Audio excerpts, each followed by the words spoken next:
ជំរាបសួរនិងសួស្តីបងប្អូនទាំងអស់គ្នាស្វាគមន៍ចូលមកកាន់ Channel នាង Vaytech នៅក្នុងវីដេអូនេះគឺខ្ញុំធ្វើឡើងសម្រាប់បងប្អូនដែលប្រើប្រាស់ទូរស័ព្ទដៃ iPhone បាទហើយនៅក្នុងមេរៀននេះផងដែរគឺប្រធានបទតាក់ទងជាមួយនឹងការដែលយើងទទួលបានជាមួយនឹងការ free រយៈពេល30ថ្ងៃពេញជាមួយនឹង ChatGPT Business អញ្ចឹងបងប្អូនដែលចង់បានជាមួយនឹងការប្រើប្រាស់ free រយៈពេល1ខែពេញលេញក៏ដូចជាការដែលយើងអាចហៅក្រុមការងារឬក៏ហៅថាការ invite ទៅឲ្យអ្នកប្រើប្រាស់បាន2នាក់រហូតដល់5នាក់ផងដែរដោយយើងមិនចាំបាច់ចំណាយលុយម៉ាស៊ីនអញ្ចឹងបងប្អូនទាំងអស់គ្នាចូលបងប្អូនទាំងអស់គ្នាចូលនៅក្នុង Channel Telegram របស់ខ្ញុំបែបនេះពេលដែលបងប្អូនមិនទាន់ស្គាល់នៅក្នុង Channel Telegram របស់ខ្ញុំបងប្អូនទាំងអស់គ្នាគឺងាយស្រួលទេគឺខ្ញុំប្រើឈ្មោះតែមួយទេគឺទាំង username ឬក៏ link URL ហ្នឹងដែលមានឈ្មោះថា Name Vaytech និងឈ្មោះពិតប្រាកដខាងលើនេះគឺ Name Vaytech ដូចគ្នាបងប្អូនគាត់ឲ្យវាយប៉ុណ្ណឹងមកគឺវានឹងលោតប្រព័ន្ធបណ្ដាញសង្គម account របស់ខ្ញុំមានទាំង YouTube Facebook website TikTok ជាមួយនឹង app ផងដែរអញ្ចឹងបងប្អូនគ្រាន់តែ select ចូលនៅក្នុង Channel Telegram របស់ខ្ញុំឬក៏ select នៅក្នុង website របស់ខ្ញុំឬក៏ select នៅលើបណ្ដាញសង្គមរបស់ខ្ញុំគឺខ្ញុំនឹងដាក់ link ចូលទៅក្នុងគ្រប់បណ្ដាញសង្គម account របស់ខ្ញុំទាំងអស់អញ្ចឹងបងប្អូនគ្រាន់ចូលនៅក្នុង chat Telegram នេះហើយបងប្អូនកុំមើលខាងលើនេះដែលខ្ញុំអូសនៅលើ touch screen នេះគឺដែលមាន link មួយនេះបងប្អូនអាច copy វាយកទៅផាសដើម្បីយើងទទួលបានbusiness plan ជាមួយនឹង ChatGPT អញ្ចឹងខ្ញុំសូមអត់ copy ផាសទេដោយសារតែខ្ញុំចង់ research វិញអញ្ចឹងបងប្អូនទាំងអស់គ្នាចេញពី channel Telegram ហ្នឹងមកបើសិនជាបងប្អូនបានសកត់ copy រួចហើយសកត់ឲ្យវាជាប់ចេញមកវានឹង load ឲ្យកន្លែងយើង copy ហើយហ្នឹងហើយបន្តមកទៀតគឺបងប្អូនចេញមកយើងចូលទៅក្នុង browser ឬក៏Google Chrome មួយណាដែលយើងប្រើជាប្រចាំថ្ងៃទៅតាមចំណង់ចំណូលចិត្តនៅពេលដែលយើងចូលមកតម្រង់បែបនេះហើយខ្ញុំ clear វាចេញសិននៅពេលដែលយើងចូលដំបូងគឺវាចេញតម្រង់បែបនេះឲ្យហើយអញ្ចឹងបងប្អូនទាំងអស់គ្នា search research គឺដាក់ថា ChatGPT បន្ទាប់មកគឺបងប្អូនresearch វាមកពេលដែលបងប្អូន research បងប្អូន select លើ ChatGPT នេះមកហើយយើងរងចាំវាបន្តិចពេលនោះគឺវានឹងចូលនៅក្នុង ChatGPT របស់យើងហើយអញ្ចឹងទៀតសោតកន្លែងនេះគឺបងប្អូនទាំងអស់គ្នាកុំមើលខាងលើនេះដែលមានអក្សរពណ៌ខៀវគឺដាក់ថា upgrade to go យើងចុចលើនឹងមកដើម្បីចូលទៅពិនិត្យអញ្ចឹងសម្រាប់បងប្អូនដែលប្រើប្រាស់ប្រចាំថ្ងៃនៅក្នុងការ free គឺវាមាននៅលើមុខងារដែលមានឈ្មោះថា personal បងប្អូននេះហ្នឹងហើយកន្លែង personal នេះវាមានកន្លែង free នេះគឺវាឲ្យយើងមានតែប្រមាណមុខងារដែលយើងប្រើប្រាស់ free ប្រចាំថ្ងៃទេហើយកន្លែងនេះគឺជា ChatGPT Go នេះកន្លែង ChatGPT Plus ហើយកន្លែងចុងក្រោយគេនេះគឺ Pro អញ្ចឹងសម្រាប់បងប្អូនដែលចង់បាន free រយៈពេល1ខែពេញលេញគឺយើងត្រូវ select រកពាក្យថា business នេះខាងលើនេះបងប្អូនអញ្ចឹងសម្រាប់ ChatGPT គឺវាមាន2មុខងារធំទី1គេឲ្យយើងប្រើប្រាស់ទៅលើ personal ទី2គេឲ្យយើងប្រើប្រាស់ទៅលើ business account អញ្ចឹងសម្រាប់ការប្រើប្រាស់ free នេះគឺយើងត្រូវប្រើប្រាស់នៅក្នុង business account គឺយើងធ្វើអ្វីបានច្រើនមែនតើសម្រាប់ ChatGPT business មួយនេះអញ្ចឹងបងប្អូនអរគ្នា select លើ business account នេះមកហើយបងប្អូនអូសចុះក្រោមតិចមកនេះអញ្ចឹងបច្ចុប្បន្នគឺបងប្អូននៅពេលដែលបងប្អូនមិនទាន់មានបងប្អូនគឺត្រូវការចុះឈ្មោះក៏ដូចជាការទិញជាមួយនឹង business account ដោយយើងបង់ចំនួន1ខែ$25ស្មើនឹង 10,000 តិចតួចបងប្អូនទាំងអស់គ្នាអញ្ចឹងសម្រាប់វីដេអូនេះគឺបងប្អូនដឹងហើយគឺយើងធ្វើនៅក្នុងការដែលយើងទទួលបាន free អញ្ចឹងឥឡូវខ្ញុំសូមឲ្យវានៅកន្លែងហ្នឹងសិនបងប្អូនខ្ញុំចូលទៅយកអា free ឲ្យបងប្អូនហើយនេះគឺជាការ free ពីក្រុមហ៊ុនផ្ទាល់ទេអត់មានអីច្រើនទេហ្នឹងហើយនៅពេលណាបងប្អូនចូលមកដល់ចំណុចកន្លែងនេះបងប្អូនselect មើលខាងក្រោមនេះចុចសញ្ញាលេខ1នេះឬក៏រកពាក្យថាសញ្ញាnew tab ឬក៏សញ្ញាបូកដើម្បីយើងបូកជាមួយនឹង tab ថ្មីមួយនៅពេលដែលយើងបូកជាមួយនឹង tab ថ្មីមួយបងប្អូនគ្រាន់តែទៅសេពាក្យថា ChatGPT ដដែលហើយបងប្អូនដក clear មួយមកដាក់ថា business នៅពេលដែលបងប្អូនដាក់ពាក្យថា business ហើយគឺវានឹង load ឲ្យហើយនៅពេលដែលបងប្អូនទៅសេពាក្យថា ChatGPT business បងប្អូនចុចពាក្យថា research នេះមកបន្ទាប់មកគឺបងប្អូនស្វែងរកនៅខាងលើគេនេះផ្ទាល់តែម្ដងវាដាក់ថា ChatGPT business បងប្អូនចុចលើមក ហើយយើងរងចាំវាបន្តិចទៅបងប្អូនទាំងអស់គ្នាបាទនៅពេលដែលវាចូលដល់ចំណុចកន្លែងនេះគឺបងប្អូនទាំងអស់គ្នាចុច select ពាក្យថា Chat GPT Business កន្លែងនេះក៏បាននៅខាងលើនេះក៏បានដែរឥឡូវបងប្អូនមើលតាម touch screen របស់ខ្ញុំទៅបាទបន្តមកទៀតគឺបងប្អូនបាទទៅចូលដល់ទម្រង់បែបនេះហើយបងប្អូនអូសចុះមកក្រោមតិចមកបាទនេះគឺយើងនឹងបាទទទួលបាន Chat GPT បាទ business free រយៈពេល1ខែហើយនេះគឺជាអត្ថប្រយោជន៍ដែលយើងបាទដែលយើងទទួលបានការប្រើប្រាស់របស់វាឥឡូវខ្ញុំសូមមក screenshot ឡើងទុកមួយសិនបាទអញ្ចឹងបងប្អូនបាទបន្តនៅក្នុងការដែលយើងចូលទៅ verify ជាមួយនឹង Visa Card ណាបងប្អូន verify ជាមួយនឹង Visa Card ទៅយើងទទួលបាននៅក្នុងការប្រើប្រាស់ free រយៈពេល1ខែហើយនៅក្នុង Visa Card នេះគឺយើងអត់មានចាំបាច់មានលុយទេបងប្អូនអរគ្នាយើងដកលុយវាចេញអស់មកបាទឬក៏យើងមានលុយហើយយើង verify ក៏វាអត់មានជាបញ្ហាដែរគ្រាន់ថាយើងចិត្តដល់ថ្ងៃនៅក្នុងការដែលយើងបង់លុយឲ្យវាចូលដល់ខែទី2គឺយើងត្រូវការកាត់លុយឯងចឹងយើងត្រូវតែចូលទៅ close ជាមួយនឹងឬក៏ remove ជាមួយនឹង Visa Card របស់យើងចេញវិញនៅក្នុងវីដេអូក្រោយគឺខ្ញុំនឹងលម្អិតនៅក្នុងការដែលយើងចូលទៅ remove កន្លែងណាអីកន្លែងនៃជាមួយនឹងVisa Card ដើម្បីយើងភ្ជាប់ជាមួយនឹង Chat GPT ដែលយើងប្រើប្រាស់បាទក្រែងលុបបាត់លុយបាត់កាក់នៅពេលដែលវាលុតតម្រង់បែបនេះឲ្យហើយបងប្អូនទាំងអស់គ្នាបាទយើងចុចពាក្យថា engage business នេះមកបងប្អូនបាទហើយយើងអូសចុះក្រោមបន្តិចទៅ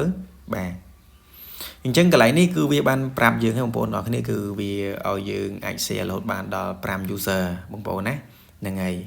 នៅក្នុង5 user ហ្នឹងគឺនៅក្នុងម្នាក់គឺ$30បើសិនជាយើងបង់ប្រចាំខែណាបាទហើយបើសិនជាយើងរៀបចំបាទ5នាក់អញ្ចឹងយើងយក3បាទគុណនឹងយក$30គុណនឹង5ទៅវាស្មើនឹង$150ហើយសម្រាប់ពេលនេះគឺយើង free បាទ free នេះគឺយើង free រយៈពេល1ខែបាទគឺយើង free រយៈពេល1ខែយើងទទួលបានបាទការដែលយើងផ្ញើឬក៏ invite ទៅលើ user បាន2នាក់តែនៅក្នុងនេះយើងអាចដាក់5នាក់អញ្ចឹងយើងអាចដាក់2 3 4 5ក៏បានដែរតាមចំណង់ចំណូលចិត្តរបស់បងប្អូនគ្រាន់ថាយើងដាក់ច្រើនគឺវាអាចមានហានិភ័យនៅក្នុងការកាត់លុយនាពេលថ្ងៃខាងមុខបាទដោយសារអីកន្លែងនេះគឺវាជាកន្លែងដែលយើងទទួលបានបាទ1 user គឺស្មើនឹងតែ1សិតទេនេះ1សិតរបស់វានេះគឺស្មើនឹង$30នៅក្នុងការប្រើប្រាស់ប្រចាំខែរបស់យើងបើសិនជាយើង add ដល់តែ5នាក់អញ្ចឹងវាលើចំនួនរបស់គេបាទចំនួនរបស់គេគឺឲ្យយើងតែ2សិតទេនេះឃើញទេបាទបន្តមកទៀតគឺយើងបាទយើងមើលកន្លែងនេះគេដាក់ថាបាទChat GPT business គឺ$150បាទចំនួន5នាក់ហ្នឹងប៉ុន្តែសម្រាប់យើងបាទសម្រាប់យើង free គឺអត់ទេបាទនេះ free បាទមួយខែបាទ up to 5សិតអញ្ចឹងមានន័យថាយើងអាចប្រើប្រាស់បានចំនួនដល់5នាក់ហ្នឹងហើយ total គឺ$0បាទបាទអញ្ចឹងសម្រាប់កន្លែងនេះដល់ថ្ងៃទី2គឺវានឹងកាត់ដែរបាទសម្រាប់បងប្អូនដែលភ្លេចខ្លួនបាទវាកាត់ប៉ុន្តែខ្ញុំនឹងធ្វើវីដេអូប្រាប់បងប្អូនបាទចែករំលែកបងប្អូនទៀតបាទកុំឲ្យមានបញ្ហាការបាត់លុយឬក៏បងប្អូនប្លុកបាទ Visa Card នឹងចោលសិនក៏បានដែរកាលយើងភ្លេចអីចឹងណាអូខេនៅពេលដែលយើងចូលមកដល់ចំណុចកន្លែងនេះហើយបងប្អូនអរគ្នាយើងបន្តយើងចុចពាក្យថា continue បាទហើយយើងរងចាំបន្តិចទៅដោយសារតែអ៊ីនធឺណិត SIM វាធ្វើការងាររៀងយឺតតិចបាទអញ្ចឹងកន្លែងនេះគឺយើងចូលមកដល់កន្លែងនេះហើយបងប្អូនអរគ្នាបាទកន្លែងនេះគឺយើងបំពេញជាមួយនឹង Visa Card របស់យើងអូខេឥឡូវខ្ញុំសូមបំពេញ Visa Card សព្វនិមិត្តរបស់ខ្ញុំចូលបងប្អូនបាទខ្ញុំសូម pass Visa Card មុនបាទទី1បាទទី2ខ្ញុំដាក់ email មុនហើយបងប្អូនដាក់ email ក៏បានដែរបាទខ្ញុំដាក់ email នេះបាទហើយបងប្អូនអរគ្នាកុំភ្លេចយើងត្រូវចាំ email របស់យើងដែរបងប្អូនអរគ្នាតែអត់ចាំទេវាបាទរៀងពិបាកហើយហ្នឹងហើយខ្ញុំសូមដាក់បាទ Gmail របស់ខ្ញុំចូលសិនបន្ទាប់ពីយើងវាយរួចហើយបងប្អូនបាទយើងអូសចូលមកក្រោមទៀតមកយើងដាក់ការផុតកំណត់របស់កាតថ្ងៃទីប៉ុណ្ណាខែប៉ុណ្ណាបាទសម្រាប់CVV នេះបាទអូខេបន្តមកទៀតគឺយើងដាក់ឈ្មោះរបស់យើងពិតប្រាកដបាទដូចជាមួយនឹង Visa Card របស់យើងបាទ Visa Card មិនយើងដាក់អញ្ចឹងទៅចុចពាក្យថា save បាទ save ខាងលើនេះសញ្ញា tick កន្លែង save មួយហើយបញ្ចូលលេខទូរស័ព្ទហើយលេខទូរស័ព្ទកន្លែងនេះបងប្អូនបញ្ចូលលេខទូរស័ព្ទបែបណាក៏បានដែរបើសិនជាបងប្អូនចង់ប្រើប្រាស់ free ហើយដក account នឹងក៏វត្តចោលវិញអញ្ចឹងណាបាទបន្ទាប់មកគឺចុចសញ្ញា tick បន្ទាប់មកទៀតគឺអូខេហើយហើយ postal code នេះយើងដាក់ក៏បានយើងមិនចាំដាក់ក៏បានដែរបាទដោយសារខ្ញុំភ្លេច postal code ដែរបាទបន្ទាប់មកទៀតគឺយើងចុចបាទយើងបំពេញវារួចរាល់ហើយគឺយើងចុចពាក្យថា subscribe នេះហើយយើងរងចាំបាទអញ្ចឹងនៅពេលដែលយើងចុច verify រួចហើយគឺវានឹងចេញទម្រង់បែបនេះឲ្យហើយបងប្អូនអរគ្នាវាដាក់ថា payment successfully អញ្ចឹងអ្វីដែលសំខាន់ខ្ញុំសូមបញ្ជាក់ថានៅពេលដែលវា verify ជោគជ័យហើយយើងកំពុងតែធ្វើអីវាយើងរងចាំវាបន្តិចទៅវានឹងបើកផ្ទាំងមួយនេះឲ្យយើងហើយដាក់ថា payment successful ហ្នឹងអូខេបន្ទាប់មកបងប្អូនចុចពាក្យថា continue បាទបន្តមកទៀតគឺកន្លែងនេះគឺវាឲ្យយើងដាក់ឈ្មោះមានន័យថាដាក់ឈ្មោះ team នៅក្នុង chat GPT ហ្នឹងណាឥឡូវខ្ញុំដាក់ថា NT បាទ NT KX ទៅបាទបន្ទាប់មកយើងចុចពាក្យថា continue បាទអានេះគឺជាឈ្មោះ team នៅក្នុង chat Telegram របស់យើងណាបងប្អូនអរគ្នាសំទោសបាទ chat នៅក្នុង chat GPT បាទហើយយើងរងចាំតិចទៅបាទបើសិនជាវាអត់ទៅទេយើងបើកកន្លែងនេះចុចកន្លែងសញ្ញាលេខ2នេះយើងចូលទៅ tab ថ្មីរបស់យើង account របស់យើង free ណាបាទហើយវាគឺជា account តែមួយទេឥឡូវនេះយើងអត់ទាន់ធ្វើអីវាទេជាមួយយើង refresh វាមួយសិនបាទយើង refresh វាមួយសិនបងប្អូនអរគ្នាបាទចាំមើលអូខេ3 2 1យើង refresh អូខេ research បាទរងចាំតិចអូខេបន្ទាប់ពីយើង refresh រួចហើយគឺវានឹងចេញទម្រង់បែបនេះឲ្យយើងបងប្អូនអរគ្នាបាទឥឡូវវាដើរដំណើរការឲ្យស្រួលបួសិន